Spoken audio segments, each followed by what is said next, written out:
What's up, everyone? It's Muhammad here from Loudwire, and I'm sitting here with half of the company band. No, 2/5. Two-fifths of the company band. We're getting all math problem-y up in here. Well, we're a band of geniuses. Well, absolutely. Yeah. Our research, we've done lots of research on the subject. Yeah.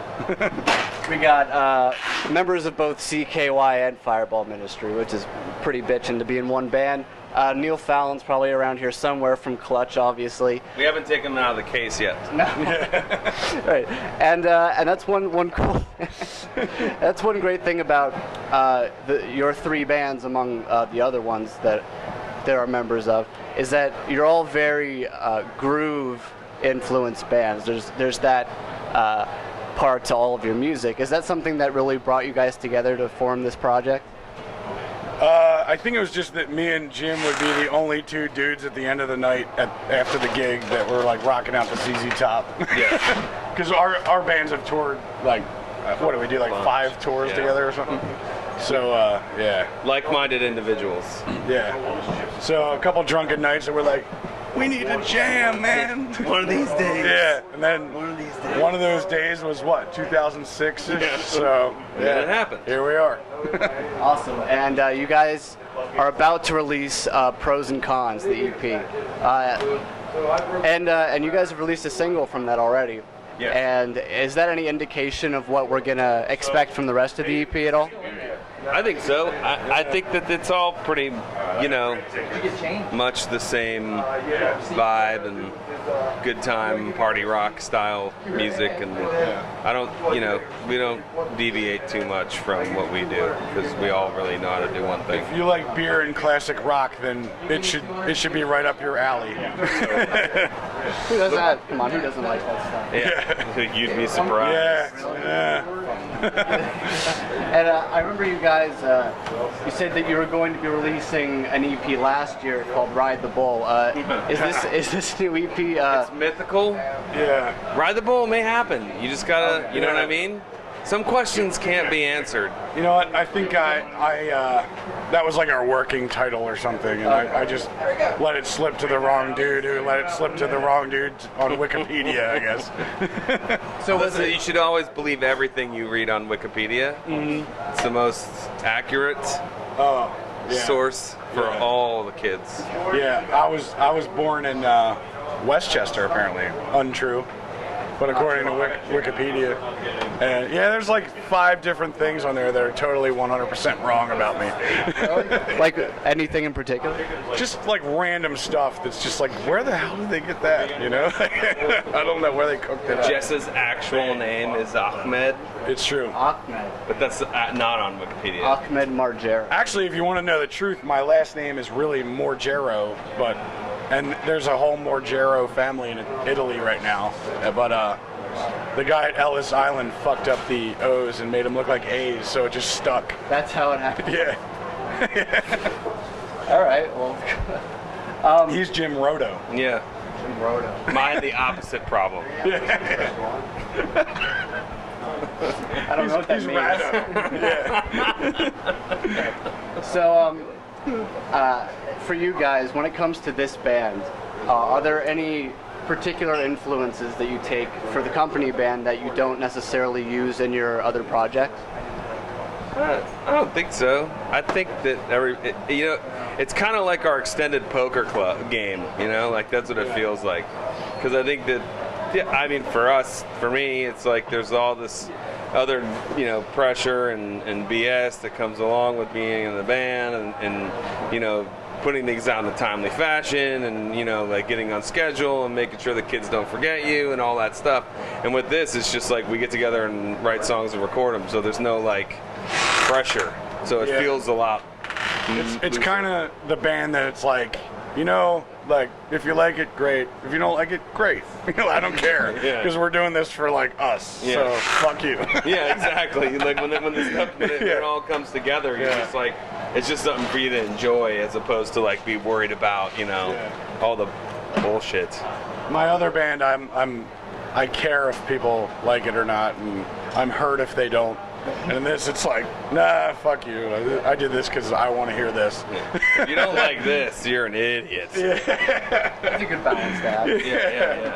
Yeah, and speaking of CKY, Darren recently left. Yeah. And I think, was it the new vocalist?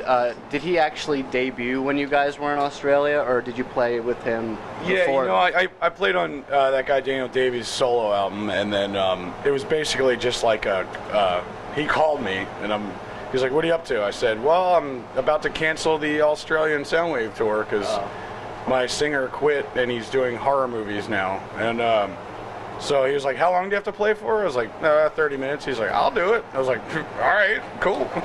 So it worked out. How was that crowd reaction? It was good, man. It was like 10,000 people a day, and not one "Where's Darren?" Really? It's true, man. I guess it's the best you could hope for, right? Yeah, exactly. That's awesome. And what's the status of Fireball Ministry right now? Huh? What's the status? No, I'm kidding.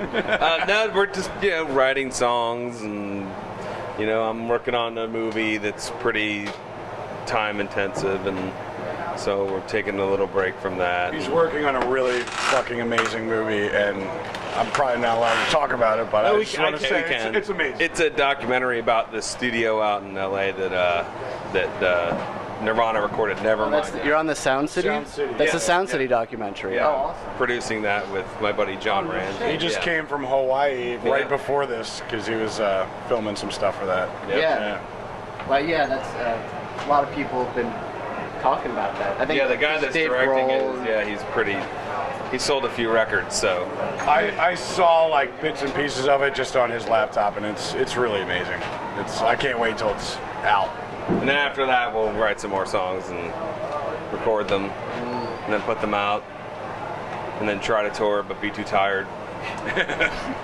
All right. Well, I've been reading online, which is where you should get all your information. Yeah. That there is in fact a third Narkill album. And I'm just I hope it's true, and people are saying that they have it. If you turn off the camera, he can tell you about that. Yeah. It's a lot like this bar. There's no sign on the front. It's Oh my god. it's we're going back to tape trading, like back in the day. It's a tape trading. So would I be able to bribe you for a copy? Absolutely, man. Send me this interview, and I will send you a copy of that. Oh man. See how easy? You just have to track him down and ask him yourself. Right. Very easy. Piece of cake. Yeah, exactly. I'm sure you could have find him at soccer games. Yeah, if you're at the school in Westchester when I'm picking up my daughter from kindergarten, I'm sure you could get a copy. He's there twice out a of day. my truck. Yeah, that's all I do anymore is just drive to that school and back. Let's not give the name of the school. Right. And also, what I found, I thought I knew everything about you guys, and then I find out that there was a band that you were in called Soul Roach.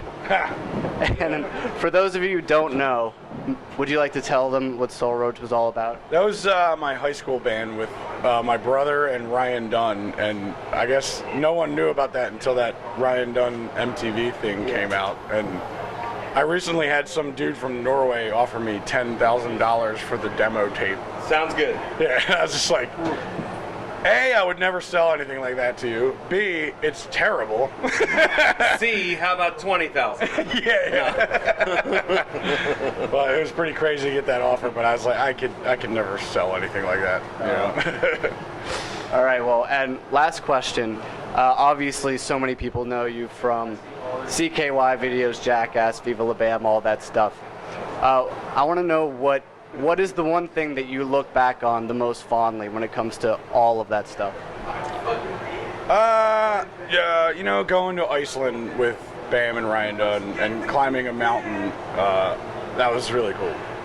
That's one of my best memories from that era. With the glaciers and everything, swimming. Yeah, I mean, if you haven't been to Iceland, fucking go, because it's seriously amazing. It's one of the coolest places The ice machine ever. agreed. The ice machine nodded because that's where it's from. Right, exactly. Yeah. Iceland. Yeah. See, you even learn when you interview us. I know. It's like that's its homeland, and it had to agree. It's like I love Iceland too. See? All enlightenment here. All right. Thank you guys so much. It's awesome to meet you dudes. The company band.